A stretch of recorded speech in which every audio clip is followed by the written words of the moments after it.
when I design in a minute, it's like very instinctual, very immediate, just comes from all over.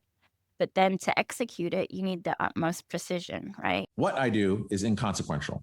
Why I do what I do is I get to shorten people's journeys every day.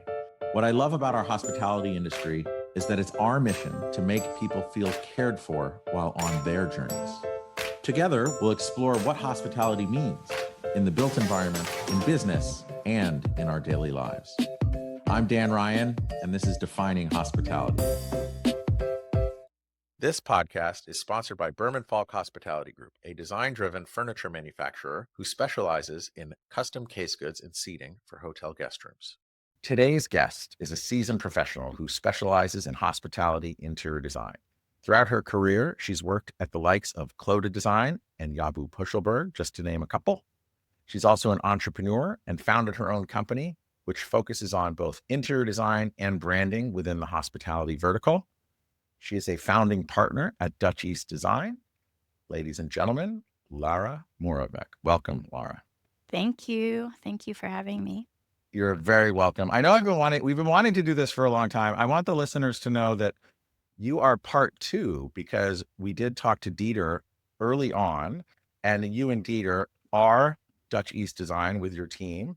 And I also want everyone to know that this is one of my proudest achievements. You know, I love shortening people's journeys and connecting people, but I don't remember how many years ago I was meeting with Ave Bradley somewhere in Hell's Kitchen, and Dieter had just done some work or was doing some work with her at the Kimpton Journeyman in Milwaukee. And so I was going to meet with her and him, and then we've been friends for a really long time. So then I was like, maybe I should invite Larah too. And then you arrived, and then you and Dieter hit it off, married, baby. Again, one of my proudest achievements ever. So thank you for coming. More than anything, I just wanted to share that with the whole world, because that lights me up more than anything, is connecting people. And now we have new life because of it. Yes, we do. So thank you. And also, I just want everyone to know, like, we've had Thanksgivings together. Like, we all lived in New York. That was such a cool group of folks, like, in New York City. And now, since COVID, many of us have moved up to Connecticut and Westchester, but we're still close. Intermixed. Yeah, it's such a nice little group, and true friends for so long. So yeah, it gives grounding as you navigate, and it's really nice to see those people, in whether periphery or not, that they're kind of on the same journey. It's just nice to kind of go through life, right? Through all the wins, the losses, the joys, and everything. Like we've all been through so much together, and it's just, I'm just so glad that I'm just so glad that you're here doing this with me now and sharing your story with our listeners. And also, it's just cool because another thing, there are many businesses, not many, but there are a handful in our world of husband and wife duos. And I know that there's, benefits and challenges. Like, I can't imagine, actually, I'm not going to say me. Alexa could never imagine working with me day to day. Like, I think she would rather go on a long walk off a short bridge or a short pier.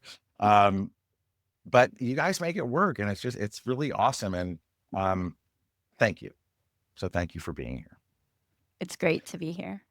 Before we get into all the things that we want to cover and learn about Dutch East and all of the uniqueness that you bring to the world, to our world, what does hospitality mean to you? Like, why you could have done anything, gone anywhere, but you've chosen this career and now started a business and had a successful business and working on great projects. Like, what keeps you here? What is it about hospitality that you love? I was thinking about this minutes before we got on. I was like, why do I do what I do? And I mean, as of now, in this moment, I'd say I do what I do because it's a service. And I definitely feel like we are in a position to steward human experiences. And I see a lot of that in like a non-visual way, even though what we do is very visual and tactile. But when I mean non-visual, it's what you take away from it. It's like an an emotion, a feeling that may stay with you for a lifetime. So that's why I do what I do. I want to just create positive experiences, allow people to gather in the community, and be part of that like human condition in the built environment. I think design and in hospitality, like it's this weird mix of magic and precision. And like that, I just definitely play nod to my mom and dad. Like my mom was this free spirit, you couldn't contain her. She was like a circle. And then my dad was an engineer, civil engineer, pragmatic, precise, and he was a square. And I feel like I get to do what I do by that inter like that intersection. That's amazing. I have goosebumps right now because as I, you know, as I hear that magic and precision, and I know your mom and dad, and I've never met your mom, but I have met your dad before. He came over for Thanksgiving once as well. And but when I look at your career also, so I know thank you for sharing that about your mom and dad, but also like when I think of magic, I think of Clodagh, like she's mystical magic. And when I think of precision, Yabu Pushelberg, like they're so precise and delicate but strong in their design. So it's actually that's freaking awesome. Magic and precision. So is Dieter more magic or precise? Like where are you guys in that yin and yang? I think we're both, but we're very different magic, right? Mm, tell me about that. I mean, we're just simply very different. So it works and it doesn't work, right? Like it causes conflict, but conflict is good and disruption, right? And then on the other end of the spectrum, having us be so different, I think that helps, right? Living living to, and creating a life together, both in business and life. I love this magic and precision. It's so But Clodagh was so magic. she is so magic. My dog Clodagh, she's amazing. She's like this wizard woman. She is. And it's all and this is the other thing that I guess I'm getting more in touch with too, because from my parents and, she wasn't formally trained Clodagh, right? It's all on instinct and it's true art form. And I feel like I have a lot of how when I design and I'm in it, it's like very instinctual, very immediate, just comes from all over. But then to execute it, you need the utmost precision, right? And I remember because Clodagh was my first job. We moved right after 9/11, and at my interview, she was like, "Larah, I have one question for you." I said, "Okay." I said, "What's your zodiac sign?" What is your zodiac sign? Scorpio. Oh wow. Okay, I don't know what that means, but I like Scorpions. Keep going. And she's like, "Okay, you're in. It's fine." Um, and then yeah, I mean, and then as I went on in my career, when I came to Yabu Pushelberg, I mean, the amount of, mentorship and skill that I was able to hone there and experience was, yeah, it allowed me to jump off and then go on my own. I'm gonna keep going with this magic and precision because there's a really good tension between them and they both kind of feed into each other and inspire each other, right? Especially in the creative process. Doing custom I do like whatever, custom furniture. I have found, and I've talked about this a couple times. I've only spoken to a handful of branding agencies on this podcast recently. And I feel like the whole idea of branding, like having a proper branding agency and a branding lens that helps make decisions for everything before embarking on a project is really important. I find in custom, sometimes when you're doing the approval process and you're kind of stuck where something's not just right, when the branding is really, really thought out, the words and the hard boundaries of what's not right about it become much easier to describe, right? Because it's almost like a decision-making tool if the branding is done well. So in the past 10 years, I've seen a rise of a lot of branding agencies getting involved much earlier on independent hotel projects and also the larger brands, you know, depending on the ownership and what part of the matrix they are. branding is much more thought of now. Um, it's interesting because not that many, there are a handful of design firms that have a branding component to it. But does that feed into that metaphor I'm hearing of magic and precision? I think so. I mean, I think just naturally who I am as a designer and what I wanna bring to the table, it's about storytelling, right? The life we lead is the stories we tell and the stories we live. And if I can use the expertise I have and share it in a story that my audience or client can understand and connect with, it's gonna be much easier, and I'll get their full confidence and commitment to come on that journey with me, right? Mm. And so I do think storytelling and narrative-driven design is critical.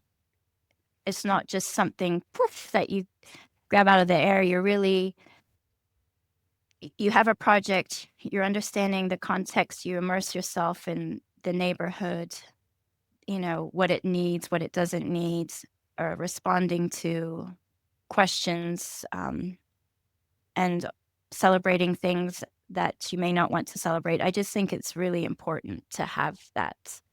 Those we call them tenants when we design, like we create tenants to establish a foundation. And it's all about sometimes you need more structure to be more creative, right? And I think some of the most beautiful and inspiring solutions come out of restriction. I find that as well, and especially like just speaking about a project, there are owners or developers who give their team of consultants a budget to work within, and then there are others who don't. And I understand why you might not want to give a budget because you, especially on like that luxury lifestyle upper scale, because you don't want to be bound by anything. But I also think, even for me as a manufacturer, when I know what the budget is for a room and then I know what your vision is, it's so much easier for us to be like, hey, what's most important to you? Okay, can we amplify this and dilute this and like focus on what's most important? And sometimes the thing that's most important to you might not even be the furniture. It could be like the view or the drapery or the lighting controls. Like who knows? But those questions need to be asked when we have constraints. What do you think about that? I think it's critical. I mean, we always try to start our process where we establish a functional brief. And that's quite dry, maybe, but it's, outlining program, target market, operations, brands, any any um, any other parameters that is basically data or very established driven, and from that, then we create. So in essence, you're doing the quote boring stuff to establish boundaries and the perimeter, and then you can push and pull as much as you like within that. And I know you keep saying storytelling and this idea of magic and precision. How, but you also earlier you said you want to be a steward, or it's through stewardship that you bring these projects to life. How does tell me more about stewardship? Like, what does that mean to you as a steward of a project? Yeah, I guess that means to me that I basically hold space, right? I hold space and I hold a platform for what needs to happen and to guide where hopefully the client, has hired us to do and put confidence in us to lead the design narrative based on all these tenets and functional briefs. But then to leave doors open, right, for all the intense coordination with all the different technical consultants and more artistic consultants. So it's really we take projects on. They're not our projects. We are stewards of them. We have them for a time. We offer, our design and other capabilities to it, and then it has its life after us, right? That's when those doors open, when the project's done, it becomes its own thing. when you start on a project, actually, let's use this project we just worked on together, the Tapestry Chattanooga. Mhm. So this is an existing old, what was it? What was it It's a before bank originally? building. It was a bank building originally in Chattanooga. Okay. And so you see this space, you interact with this space. That's giving you some pretty immediate constraints, right? Because it's an old brick building. Um, as you approach that, and then you're stewarding this with your client, how do you establish what's first as far as like the brand or the space? Like, how is there a, if you were to put the brand that, or the vision you're trying to do, the branding, and then like the constraints of the space on that particular project, which one was kind of like heavier on us if you put them on a scale, and how do you approach that? I think for that particular project, I would say the building itself took precedence, right? That told the story, that told us what we could do, what we could take away, what we could add, because it is, an adaptive reuse.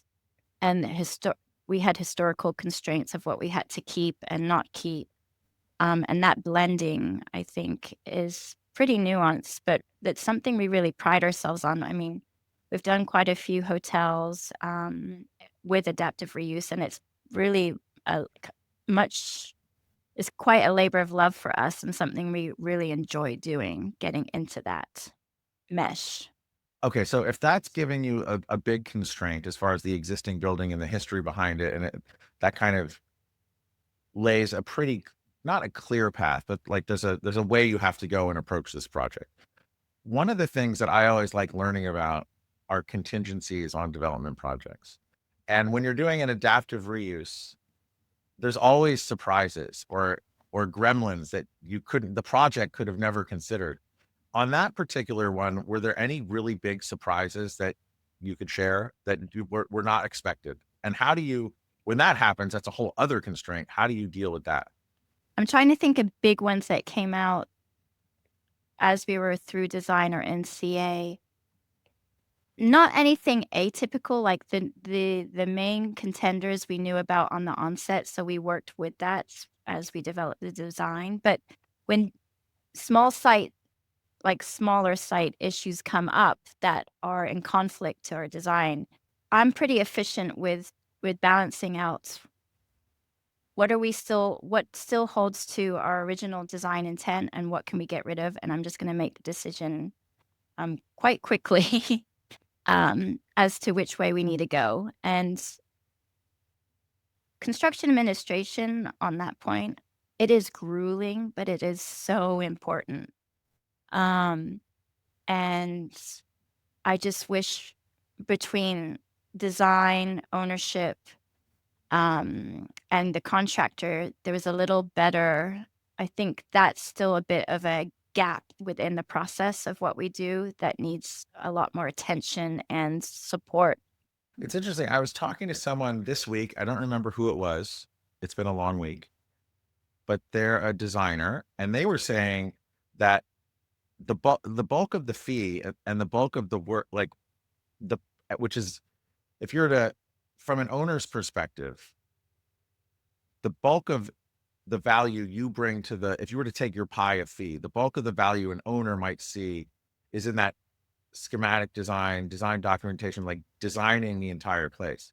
But this other designer I was speaking to, I can't remember who it was, but they were saying when it gets to CA, it's really important, but the fee is like not as like um commensurate with the beginning part. So, but what I'm hearing from you that's really interesting is it's very it's even more important because that's all the details of the precision and the execution at the end. Yes, and so I've slowly been learning over the years, through peers, and through firsthand experience, how we need to juggle that, and what caps parameters we need to put on our CA services and fees, because we go we go full force. We give everything. We I feel like the most part, we act as coordinating interior designers with all the consultants, and, it's something that definitely needs to be reeled in, and, established amongst all parties on a project to make it sustainable and efficient and have the precision still uphold. I just never heard that before. That because I guess maybe people are on to the next project, or other designers are on to the next project.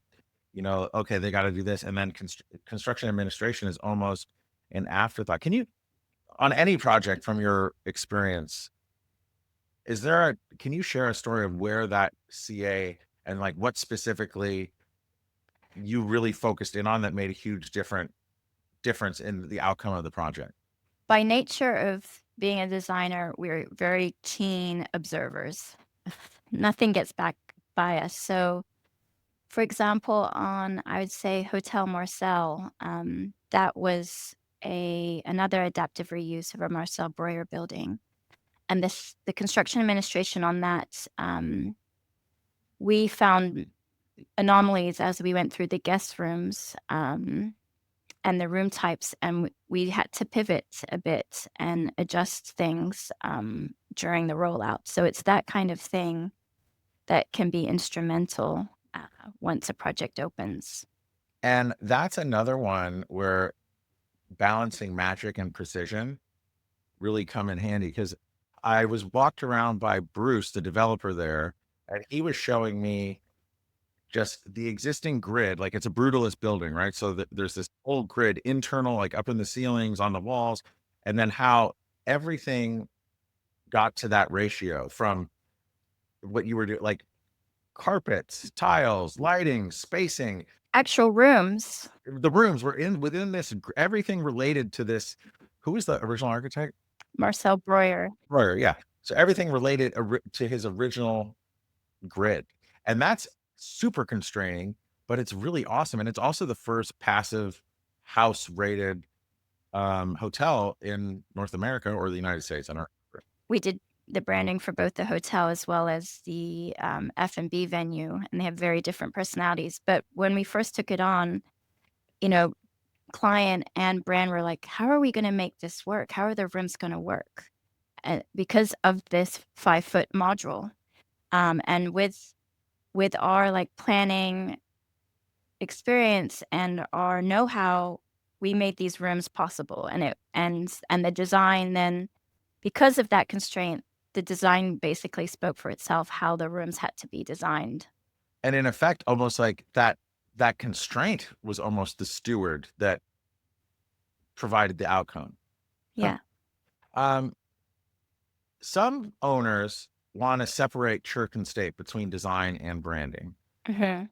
Obviously, you would like to do both, but what are some objections that you would hear to having you do both? Like, what's a negative perception from an owner that you would hear? And then the ones that do say, "Okay, we trust you implicitly, go do both." Like, what's the positives? Like, from the owner's perspective. To be honest, from an owner, I've never heard a negative, Oh, wow, okay. but positive, they're bountiful, and it's just there's no there's no disconnect. There's no, like, valley you have to cross.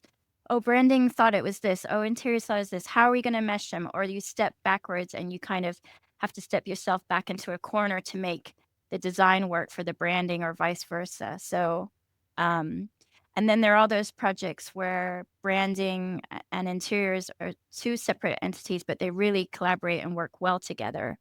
Mm. Um, More often than not, I feel like we get onboarded first, even though we're onboarded much more later in the process. And because of our narrative-driven approach, it really establishes, that initial brand foundation for the project, whether we do the branding or not. I want to go back to that idea of, or that deliverable you do, the functional brief. Mhm. Did you guys coin that? I've not heard I of that. don't know. Okay. You know, to be honest, Dieter may have coined it. Oh, cool. We'll give them a trademark. We'll give them a register. Okay, good. So the function with that functional brief, and it's getting all it's establishing the sandbox and the border, the boundaries. Um, how long does that typically take? And then before you publish it, what other stakeholder do you get other stakeholders input in there, or have you absorbed all the stakeholders, everything, and then you do your functional brief and then present it to the other stakeholders in the project? Each project is different. We just were kicking off a project where each party at the table has a very different intent. So we basically act somewhat as a steward and a how do you say it? Like a peacemaker of sorts, right? Because we have to this is it. Like we digest, digest, digest, observe, listen, listen, listen.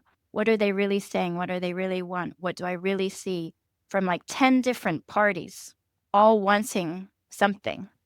And then we have to come away and distill it and be like, I hear you all. This is the critical components. And now we're designing. I love that because I think one of my superpowers when there's a lot of people around the table, and usually it involves a problem, is hearing what's unsaid. And not just hearing what's unsaid, but then I call it entering the danger. It's like address the elephant in the room right now because and I just why do you think no one ever wants to address the elephant in the room? To me, that is just the most mind-blowing thing. It just saves so much time. Just call it out. I mean, I'm similar to you that way. I will ask the hard question. I will ask questions that people don't want to hear or clients don't want to hear or fight for our team. And it's like, you know what?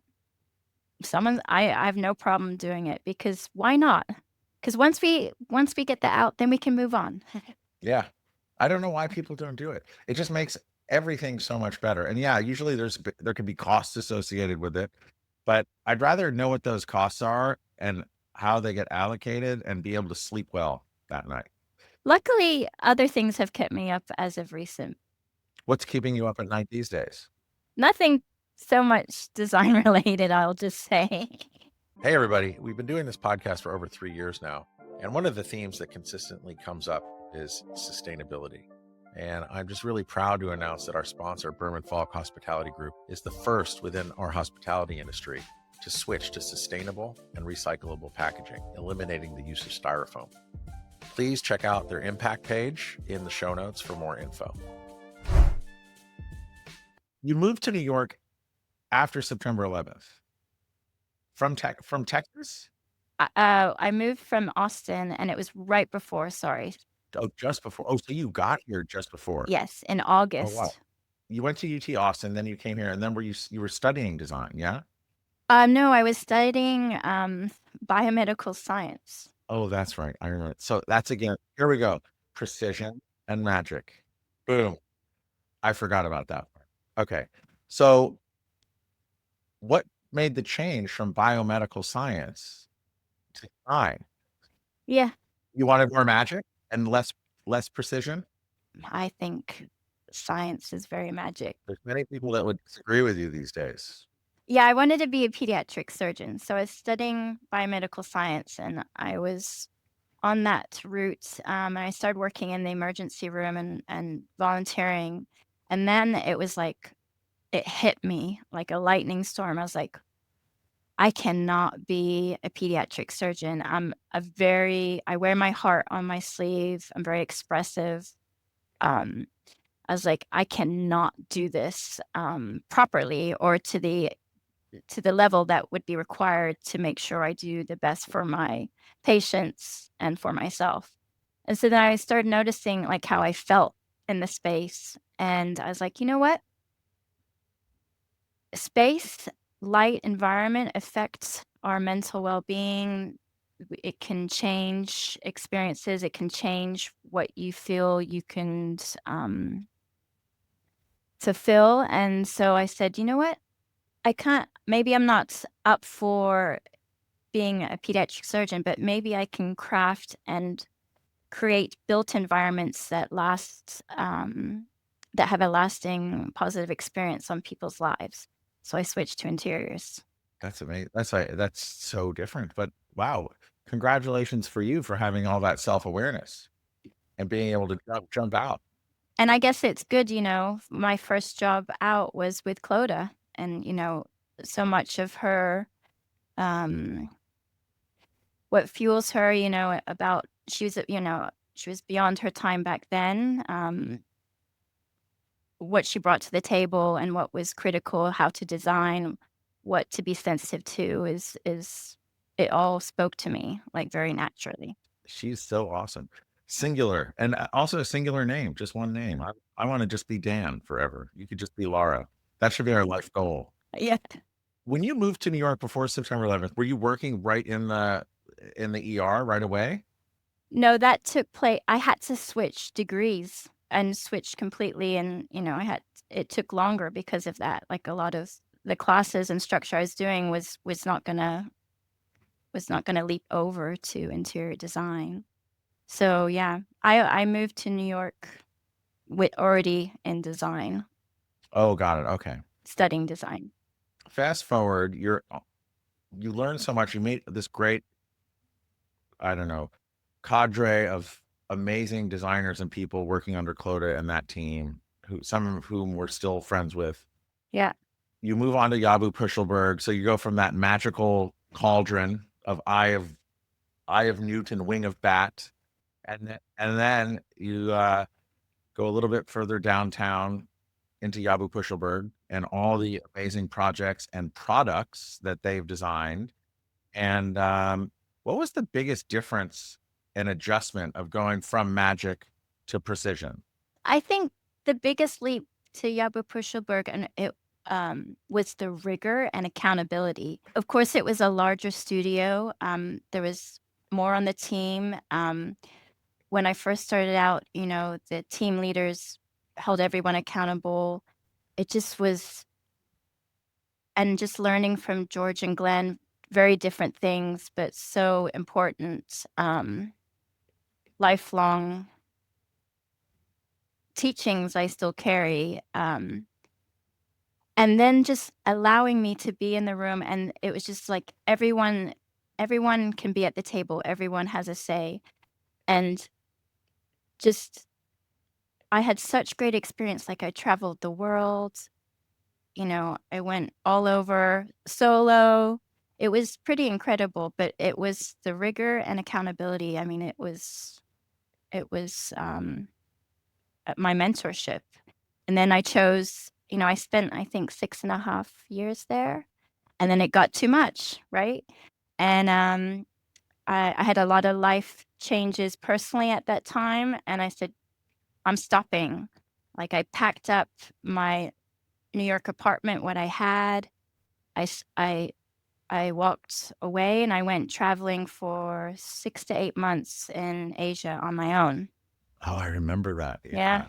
and I didn't think I was gonna come back. And you did. I did come back because I was in Vietnam, and I had an old client reach out to me, and say, "Hey, we're getting a new brownstone. Can you help us with this?" I was like, "Oh, I don't," I'm in Vietnam. I'm on a very different. Yeah. But I ended up coming back, and I was in a bit of shock for, I'd say, a good while, but, and then I started my own company on my own, and then slowly I started getting acclimated to the world back here, and then found Dutch East Design, and then. And then I introduced you to Dieter. Yep, yep. You're welcome. But at that meeting, I will say for the record, as we are recording, what you shared with me was different as the invitation to come. Of course. I'm not saying I wanted you to meet Ave. Yeah, that's how I got you there, but I really wanted you to meet Dieter. Yes, yes, So that was really fantastic. I'm glad to have been there. I had to trick you into coming out for yes. I think it's really remarkable how whether you changed your course of study or decided to go to Southeast Asia or starting your own business or addressing the elephant in the room, right? There's this it's a tremendous amount of self-awareness and courage to be able to do that. And really like some of those are like huge life changes, right? I mean, it's right packing up your apartment and moving to Southeast Asia by yourself and traveling around. That's amazing. I mean, don't get me, I was scared, but I wasn't not gonna do it because I'm scared. Well, exactly. So and that goes into like a lot of the challenges and also the rewards that we have just in life. And as you took your entrepreneurial step and came back to work on this brownstone, um, and then starting companies and then starting Dutch East, like what are some of the most rewarding and challenging aspects of leading your teams now? Because, I love how you were saying that it was rigor and accountability at Yabu Pushelberg from not just George and Glenn, but your team and everyone was at the table. And then also you had all your magical experience with Clodagh, um, and all those awesome people and who are now in this like diaspora of new things happening. But what are those challenges and rewards of leading your own team or teams over the years? Leading your own team, I think some one of the things I learned, at Yabu Pushelberg is you always want to try and train those around you to replace you. And, um, I'm quite an open book, maybe sometimes too much, but do I think in leading, it's important to be very transparent with the team, um, with all components of a project, and, um and also the thing is I'm laid back, but I require rigor, and sometimes that's difficult. And so that I think that's both a reward and a challenge for me as a business owner, and then also for my team, right? It's something I'm still learning, but I also think it's a strength. I love the idea of like we're always trying to mentor, make space for our teams and even other people that we're not working with. But just to that idea of replacing yourself, it's scary, but it's also necessary, right? Because we want to kind of pay it forward to those who showed us the ropes in the beginning. So that must be really rewarding to you. Tell me about that. I really love the process, and so more than once the project's done. So for me, the process with the team is what for me is the most fulfilling. About problem solving, editing. We're editors, we're problem solvers, and seeing how I can develop a rapport with certain team members and understand their personalities and be able to respond to them and cue into them differently. That is what's very rewarding to me. And to see them grow and expand and then come back and shock me and, uh, build on these skills that in a matter of time, it's like imploding. That is so rewarding to be able to witness. Hopefully this will come out in April, but April is Earth Month. And you did bring up the Marcel. And as far as being a zero emission property, an adaptive reuse, first passive house, fully electric. You mentioned the F&B experience there. Also, I want everyone to know, Bruce showed me, it was also very surprising that even in this really great restaurant, it was an induction stove, like an electric stove. And I would think that at most restaurants, it's gas burners and everything else. But the chef there worked with this and only wanted to work with that because it fit 100% in with this. Even the shuttles that go to the train station or up into the Village Green in New Haven, they they're all everything is electric. So, and I know that sustainability is kind of not as important these days in the eyes of like the government, but it is still important to all of us that are involved in building these hotels. And I know that particularly with you, but for us also. Um, how do you bring in that idea of sustainability and guest experience in your hospitality projects, even now if an owner might not care about it? Couple things, it can't be an afterthought. And so being able to design Hotel Marcel was eye-opening. So what we do now, it doesn't if an owner is not so keen on it as a key mark for them to, list, we do it no matter what. So we're cognizant of, materials we use, fabrics we use, as best we can. I know it's getting quite convoluted and confusing, but we do what we can with what we know, right? And to have clients like Bruce and Kramer Becker, I mean, they're pioneers. It's like, I just wish more owners and developers could see that it can be done, and it's not, as you say, this white elephant in the room that it's just not possible. Yeah, and in my conversations with Bruce over the years, he's a real visionary on that front. And one of the things that he said that struck me was, um, in all commercial real estate, hotels, more than any other vertical, spend more on capital expenditures than any others. I mean, maybe not like oil refinery plants but on the whole, like every room has its own HVAC typically. Every room is unique and different, and guests beat things up. So you have to, on the FF&E, but also on the systems, hotels spend more on CapEx than most other commercial real estate assets. And by virtue of that, he believes, not thinks, he strongly believes that if the entire hotel industry or hospitality industry said, you know what, we want to pick a goal, be zero emission, in the next 15 years, he thinks that it could happen because they're replacing all those systems anyway. And when Hotel Marcel, or even a few years before, a lot of the systems that they put in there, A, you couldn't find, B, were super expensive. But now the market does want them. And they're not that much more expensive. And I remember there was a story, like all of the lighting in there was all powered by Cat 5, right? Yeah, it's power over Ethernet. Yeah. Power over Ethernet, which is crazy. And it's lower voltage than like I'm out over my skis here. I don't know anything about this. DC rather than AC. It's DC, but it's even less power usage than like a LED, right? Than like an LED bulb. And also because it's Cat 5, and like anyone can kind of install it. You don't need electricians to do it. So you actually save a lot on labor cost as well. So that's one side of the spectrum, like him, the visionary, right?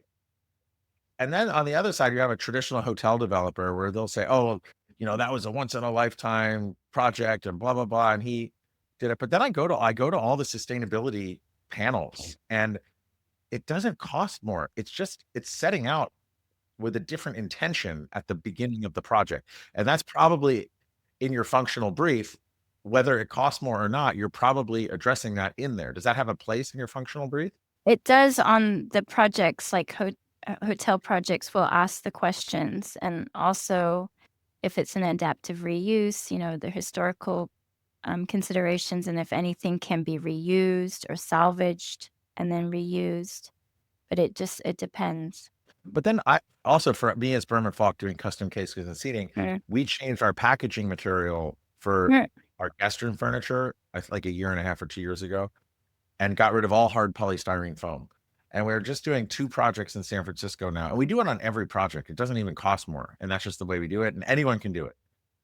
But on this one project, the Huntington Hotel, I just learned that we did 747's worth from tip to tail of hard polystyrene foam was diverted from a landfill, right? So we use all this honeycomb corrugated stuff. And this other one, this Hyatt Centric in San Francisco, I don't know what the number is, but it was like 28 dump trucks worth of hard polystyrene foam was in each.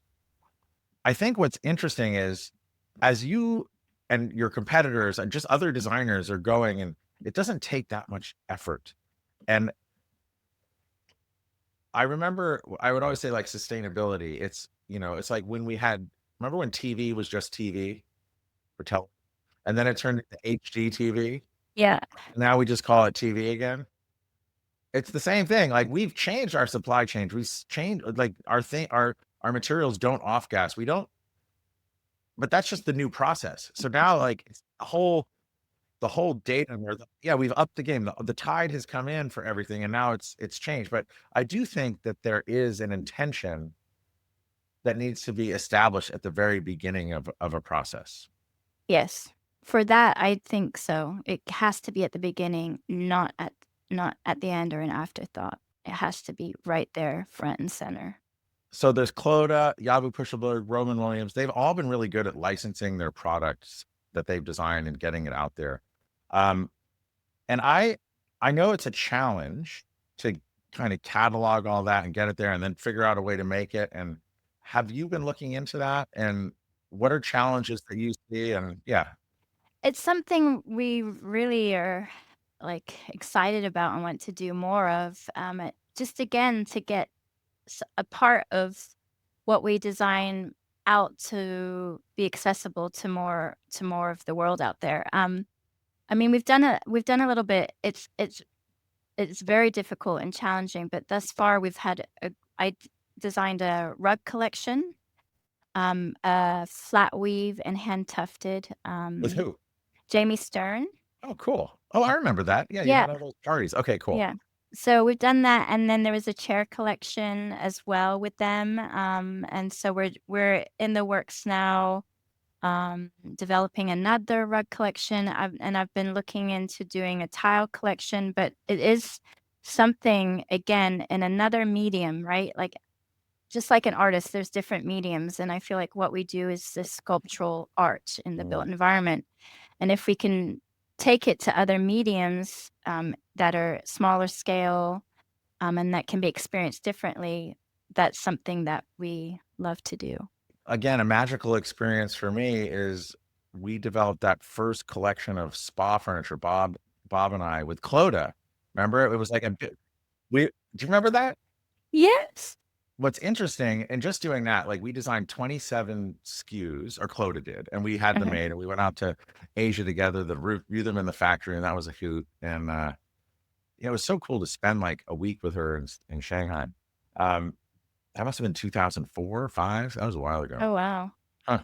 Um, and the amount of energy she had was so crazy even then. But what's insane is we did furniture, and there were 27 SKUs, and really 3 of them really took off, like a little mushroom stool on casters for, like, pedicures, uh, a massage bed that we didn't even make. It was Oakworks wound up making that, I think, and then lockers, and I forget the name of the locker company that made it, but there were these special lockers. And those 3 things out of the 27 really, really took off. And it was kind of a bummer, but whatever. We learned a lot. But I think that, the textile, like, whether it's wall covering, fabric, rugs, I think that's a really good way to do it because it doesn't take up that much space. They're not that heavy. Roll them up, right? So, like, from an inventory management, and shipping, it's easy, and, like, problem resolution, it's much easier than doing it with furniture. Have you found that? Like, I know some people have been really successful with lighting, um, but I feel like that the textile side of things is the way to go when doing that. I'd be interested in all of it, to be honest. It just, yes, but I think in terms of when you speak of actual space that it takes up, yes, textile would be much less and problem solving could be much less, but yeah. So you've had this incredible journey, these incredible mentors, this lovely family, a great team. What's exciting you most as you look to the future? I would say upping our game, like, expanding, you know, I have family in Europe, Dieter's got family all over the world in Australia, but at some point, and we would love to open a studio in Europe, right? And then doing some more licensing, uh we love adaptive reuse, but really just solidifying who we are, and I guess getting, because we are small, right? But getting more of confidence in owners and developers when they say, "Actually, we do want someone new. We don't want this such well-known brand name," but there's talent everywhere, and I want that leap to happen for our studio and for all the other studios out there that I respect so much, and we want the small ones to shine. And I would say, going back to that developer spectrum as well, Mhm. there's a spectrum on precision, right? And usually, the larger the firm, the more precise the process and documentation is, usually. And that's the perception, right? And I can speak to it from experience as well. And it's a usual thing. But what I will say is, working with you two and your team, the amount of precision that you two bring to the table from just my own experience working with you, it's like, it's unbelievable. It's like you get a huge firm packed in a little package. Like, that's another thing we're very proud of, like, we hear this with our documentation and our coordination and our specifications, like, "God, those are really dense." Totally. I And mean, it's the guideline, it's the map to build. well, okay, so let's go back to Tapestry Chattanooga. Let's go back to the very beginning with your functional brief to your final documentation set. Does it all tick and tie? Tell us how. Like, when we go and we sometimes once a project's done, we do, like, a team regroup, and once Chattanooga opened, actually, Dieter took our team there to walk the site, and they weren't there for the beginning, but it was important to see how it ended and to reflect back, and for that one, when we looked at our initial concepts to what was built, they were pretty neck on neck. Yeah. Awesome.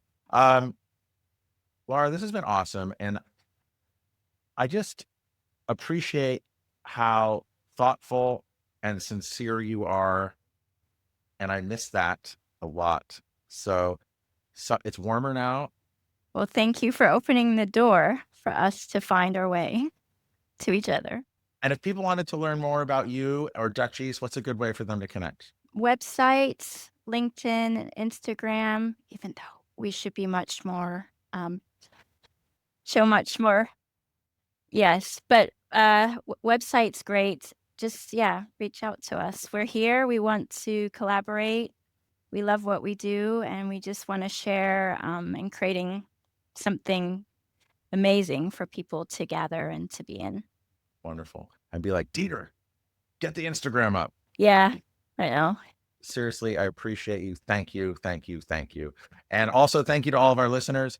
Be sure to check out the Substack because we are going to have those before and afters. I haven't done that yet. So that's help. Thank you for helping me evolve here.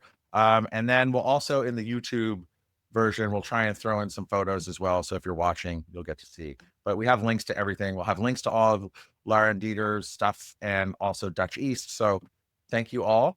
Don't forget to like, subscribe, leave comments. It helps spread the word and helps keeping us talking to amazing people like this every week. Thank you. Thank you, Dan.